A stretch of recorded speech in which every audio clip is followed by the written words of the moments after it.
Hozir men o'rgatadigan narsani ko'p uyda usta ishlatadiganlar ham bilmaydi. Assalomu alaykum. Bugun sizlarga parallelipipedning sirtini yuzini topishni yoki oddiyroq qilib aytganda, xonani sirtini yuzini, ya'ni necha metr kvadratligini qanday topishlikni 1 minut ichida o'rgatib inshaalloh. Boshlang. Bu misol uchun xonamiz bu yoqqa 7 metr, bu yoqqa 4 metr, balandligi 3 metr bo'lgan xona bo'lsin. Birinchidan men pasini yuzini topish uchun bu enini bo'yiga ko'paytiramiz, ya'ni a ni b ga ko'paytiramiz. Va bizda a ni b ga ko'paytirilganidan ikkita bo'ladi. Shuning uchun men 2 yozib olganmiz. Endi a ni s ga ko'paytirsak, men yerda 100 chiqadi. Bizda bunaqadan ham ikkita bor. Shuning uchun men yana 2 yozib olganmiz. Endi 7 ni mana joydagi 3 ga, ya'ni b ni s ga ko'paytirsak, men yerda 100 chiqadi va bizda bunaqadan ham ikkita bor. Xuddi shu yerda va orqasida. Mana b s ni 2 ga ko'paytirgan.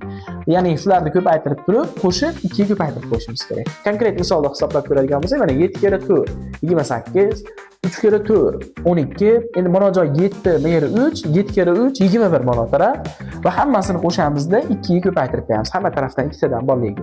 Demak 28 ga 12 40, mana 21 ni qo'shsak 61, 2 ga ko'paytirsak 122 metr kvadrat bo'ladi.